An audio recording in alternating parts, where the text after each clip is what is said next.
Bila mencintai atau merasa memiliki sesuatu, jangan terlalu dalam. Apalagi sampai merasuk di hati. Sebab kita nggak tahu. Ada sang pemilik sesungguhnya yang suatu saat bisa memintanya kembali.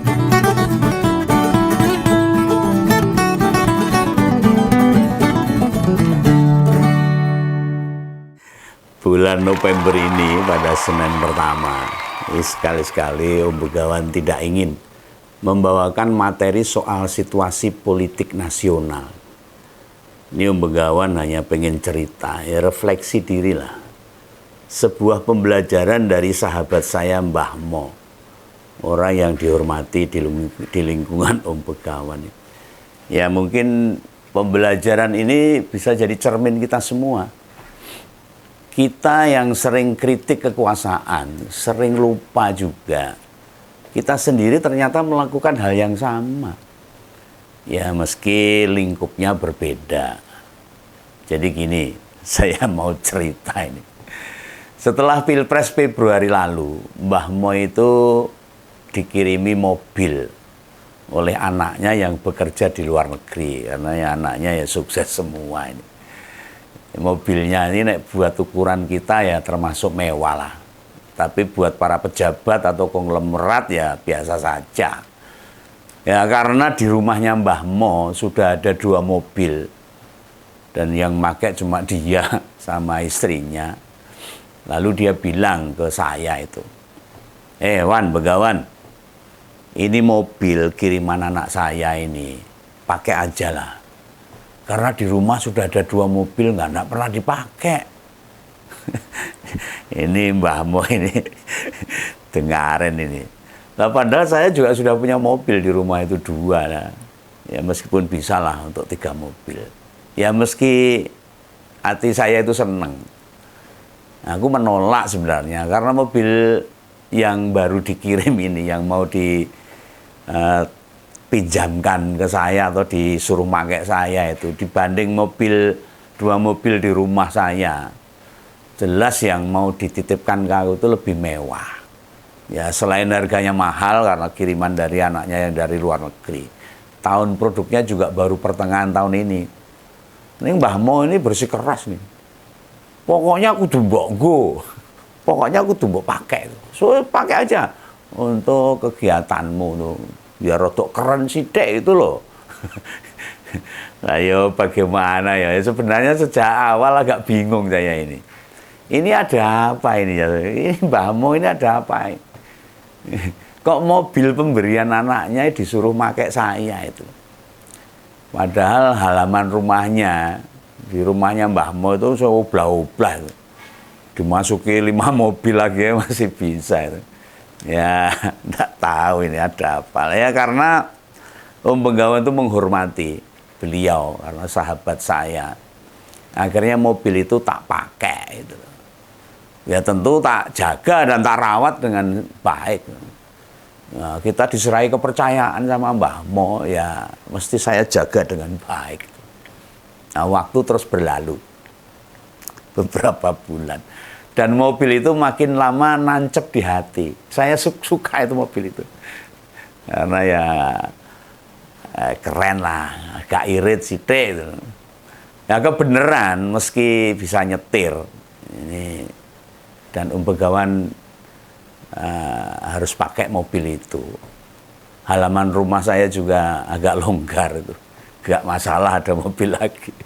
Nah istri dan anak saya juga turut kecipratan nyaman tuh pakai mobil itu. Padahal udah pakai mobil sendiri tuh. Pakai mobilnya Mbah Mo itu nyaman itu. Nggak tahu tuh kenapa itu. Apa ya karena yang punya itu tulus ikhlas untuk mobilnya saya pakai itu. Dan dia nggak pakai mikir panjang terus pakai aja. Nggak mikir. Nah selama tak pakai itu Mbah Mo itu belas nggak pernah nanya itu, nggak ngecek gimana kondisinya atau minjem sekalipun nggak pernah itu. Nah akhirnya pada bulan kemarin itu kan dia mantu anaknya itu. Di episode berapa itu kan wis tak sampaikan bahwa Mbah Mo mantu itu. Saya jagung tuh juga. Nah bila nggak banyak cerita Mbah Mo soalnya mau mantu itu, Itu sekitar 3 atau 4 hari kemudian setelah mantu itu kemarin itu. Nah, dia nggak cerita sih masalahnya. Kalau mau datang ke rumah itu. Mbah Mo itu datang ke rumah itu tiba-tiba. Bareng sama menantunya yang baru aja dinikahkan itu. Ya, Om Begawan ingat betul tuh. Waktu itu sore hingga isya. Pas hujan deras itu. Pas hujan tuh dia datang. Nah, apalagi di ujung wilayah saya itu sedang ada proyek sanitasi, pasti ya banyak genangan air yang tercampur dengan tanah galian. Jadi mobilnya agak kotor. Datang ke rumah ya, kita minum kopi, makan bareng, ngobrol gitu loh. Nah, bar cerita ngalor ngidul, biasalah Mbah Mo itu kalau cerita dengan saya tuh buat air umum itu. Sambil ludah tutut. Yang ngomongkan hal-hal yang masalah pekerjaan, masalah keluarga dan sebagainya. Nah tiba-tiba itu dia ngomong sama saya, Mbah Mo itu nembung ke saya itu, bahwa mau bawa mobil yang dititipkan ke saya. Wah ya sudah, karena dia mobilnya dia ya. Katanya itu ada urusan ke kota. Nah, ada urusan ke kota, makanya mobilnya mau dipakai itu. Nanti kalau urusannya sudah selesai, kalau sudah kelar itu akan dikembalikan mobilnya. Kata Mbah Mo itu, terus pokoknya nanti urusanku rampung tak pakai lagi, enggak apa-apa.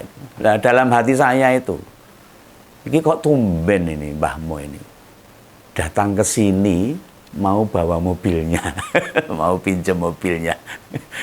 Padahal pas belum mantu itu, dia santai aja tuh pakai mobil sendirinya, mobil sendiri kemana-mana nggak apa-apa itu. Kenapa harus pakai mobil yang dititipkan saya? Lalu saya ini sebagai orang yang dititipi ya nggak mungkin melarang, ya biar dibawa Mbah Mo. Hanya merasa aneh saja ini. Aku juga nggak merespon soal mau segera mengembalikan bila sudah kelar atau saya nggak respon. Nah pas ngambil kunci di kamar karena mau dibawa Mbah Mo, nah, istri saya nanya itu, mau ngapain Mbah Mo mau bawa mobil yang ada di rumah kita itu. Nah kenapa nggak bawa mobil di rumahnya sendiri, kan mobilnya ada 2 atau 3 di rumah. Nah pertanyaan bini saya itu ya orang tak rungokke, tak abaikan gitu. Belas gak tak jawab gitu. Nah di depan kamar anakku juga komentar, ini Mbah Mo repot-repot kesini ambil mobil ngapa loh? Bukankah di rumahnya sudah ada banyak mobil itu loh? Kenapa harus pakai mobil yang dititipkan ke kita itu? Ya saya cuma kasih kode ini, gak usah komentar lah, gak usah banyak bicara. Gak enak kalau terdengar sama Mbah Mo di depan, gak enak. Nah sembari saya jalan ke depan menemui Mbah Mo, aku yang batin ini. Wah baru dian kayak ngarepan gang itu reget banyak tanah galian. Mobil itu padahal baru aja tak cuci tuh mobilnya itu, tak bersihin itu, tak jaga. Nah setelah kunci mobil tak kasihkan, maka pulanglah Mbah Mo sama menantunya. Ya 2-3 jam kok Mbah Mo nggak balik-balik ini.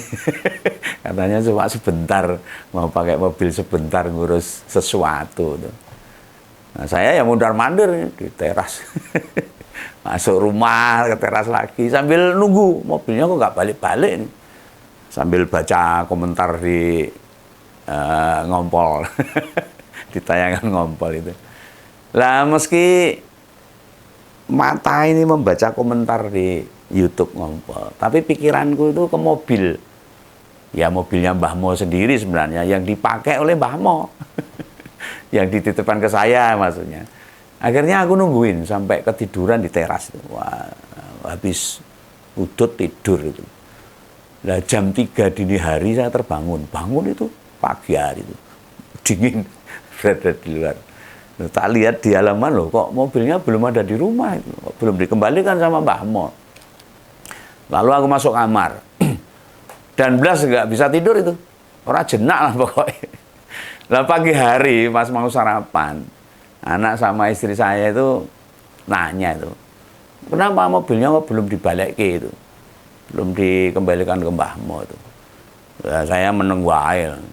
Daripada jawab nanti malah kita semua membicarakan Mbah Mo kan jadi nggak enak. Dia kan sesepuh yang saya hormati lah. Nah tiba-tiba itu terdengar itu ketukan pintu di depan. Ternyata tuh mantunya Mbah Mo yang datang itu. Dia nyerahin kunci dan bilang terima kasih bahwa mobilnya sudah dipakai itu. Ya semalam sampai pagi. Nah pas tak lihat itu mobilnya kotor banget itu. Wah lumpur itu. Nah, Mas Dio itu namanya Dio tuh penantunya Mbah Mo itu minta maaf belum sempat nyuciin mobilnya. Dan menyampaikan pada bagian depan kiri mobil ada baret itu nyenggol pelumpung di ujung jalan di rumah saya pas ada pembangunan itu yang buat sanitasi itu nyenggol lah baret. Nah namanya orang baru kan belum tahu medan di wilayah saya itu ditambah ada tumpuan ya batu-batu lah bahan bangunan. Lah tanpa sadar saya ini berkomentar, gimana sih mas, kok sampai bisa nyenggol, baret agak dalam ini, wis gitu nggak dicuci, jadinya kan kotor, padahal berangkatnya kan mulus bersih itu. Nah ini aku nggak merasain, nada bicaranya ini makin tinggi saya ini. Lah Mas Dio itu hanya bilang maaf, lalu pamit. Nah, pulang gitu, gak suwe lah ada telepon dari Mbah Mo. Batinku ini beneran gitu, aku iso melampiaskan kekesalan saya ini. Lah Mbah Mo itu dalam telepon itu hanya bilang, minta mobil itu diantarkan ke rumah. Buh, gimana ini? Kok dia tiba-tiba mobilnya suruh ngantar ke rumah. Lah, setelah dengar tuh istri dan anak-anak saya pada ngomel tuh. Ketika melihat kondisi mobil kotor dan ada baretnya itu loh. Nah, ya sudah karena kondisi mobil seperti itu dan Mbah Mo minta melalui telepon mobilnya suruh bawa ke rumah. Ya udah, saya mengembalikan mobil ke rumahnya Mbah Mo. Tak setirin sendiri. Nah, setelah kuncinya tak kasihkan ke Mbah Mo. Mbah Mo itu hanya berujar. Dia ngomong ke saya itu. Ah, gedang woh pakel. Nadanya biasa itu. Raut mukanya juga nggak terlihat jengkel tuh ke saya tuh. Ya ngomong ngono tok jane ya sambil ngeliatin aku tuh, ngeliatin saya itu kok Mbah Mo tuh tiba-tiba bilang gedang woh pakel itu ada apa? Ya jujur saya ini tersentak kaget ini. Tapi jangankan merespon, menatap wajahnya saja saya nggak berani. Ngomong terus pengen tahu. Apa arti gedang woh pakel? Bahasa Indonesianya itu pohon pisang berbuah mangga. Lucu tadi. Itu seperti peribahasa atau ujaran itu. Gedang woh pakel itu ngomong gampang, ngelakoni angel, itu bahasa Jawa. Atau dalam bahasa Indonesia terjemahan itu bicara itu mudah, tapi sulit menjalani. Sambil jalan pulang saya itu, saya agak malu dengan Mbah Mo itu. Wisin pol itu. Wah ini raiku tak taruh di mana dan merasa wah jan luar biasa ini pembelajaran Mbah Mo ke saya itu luar biasa. Ini jadi saya kepikiran ini. Apakah yang dirasakan para pejabat, para petinggi negeri ini, para penguasa seperti yang tak rasakan sekarang ini? Kita ini dipasrai, dipinjemi, disili sesuatu yang sesungguhnya bukan milik saya itu. Lah hanya karena barang itu lumayan lama bareng kita, nah, sering kita lupa seolah-olah barang itu jadi milik saya, milik kita padahal cuma dititipi itu. Nah, mungkin kalau tukang parkir ya toh, mungkin gampang, nggak merasa motor atau mobil yang parkir dia miliki. Karena soalnya kan parkir paling lama 1-2 jam. Ya kalau nginep lah 3-4 hari. Suwe-suwenya seminggu, jadi nggak sampai ke hati. Lah bagaimana dengan jabatan yang durasinya sampai 5 tahun? Apalagi hingga 2 periode, 10 tahun. Nah ya, wes ngono bar wali kota 2 periode, terus gubernur munggah neng presiden 2 periode. Kan jadi lama itu. Padahal gak hanya jabatan saja yang para penguasa negeri itu dinikmati, itu pinjaman, titipan amanah rakyat. Ya, ada juga yang mengawal ya mobil dinas itu apa ya, fasilitas. Dia sudah dipinjami jabatan oleh rakyat, amanah rakyat. Sudah ada fasilitas, ada yang ngawal, ada mobil dinas, ada ajudan, ada pelayan, dan dinomor satukan. Wis komplit lah pokoknya itu. Nah, apalagi para pemimpin ini. Ya, contohnya bupati, wali kota, gubernur, wah, apalagi sampai presiden. Saomong-monge apapun yang diucapkan tuh koyo itu. Itu tadi gede, alias ludah api. Apa yang dikeluarkan dari mulutnya, membakar barang yang kena sesuatu dari mulutnya. Ya sudah semacam titah lah. Perintah. Dawuh nek dibilang para abdi dalam keraton zaman dulu. Sulit dibayangkan bagaimana rasanya melepas semuanya itu. Melepas sesuatu yang dititipkan kita. Jabatan yang erat. Yang sudah masuk ke rasuk hati kita. Seakan-akan itu milik kita itu. Lu pasti berat banget loh melepaskan itu. Om Begawan aja loh. Ini mau dititipi mobil, ape larang gitu loh. Mau dititipi itu. Gak nyampe 8 bulan loh, Mbah Mo itu titip mobil ke saya. Lah ya hanya kotor sama baret saja, itu pun yang pakai sing duwe itu. Yang nitipi mobil. Lah kok saya itu sudah merasa tersakiti, merasa dirugikan. Ya benar saja. Seperti para penguasa itu pada berat melepaskan kekuasaannya ya abot. Mengembalikan pada negara, pada rakyat, pada konstitusi. Lho karepe ya iso dicekeli terus. Nah iso dadi WE, punya dia sampai akhir hayatnya. Nah iso tekan patine. Lah nek ra iso ya piye carane akhirnya kan.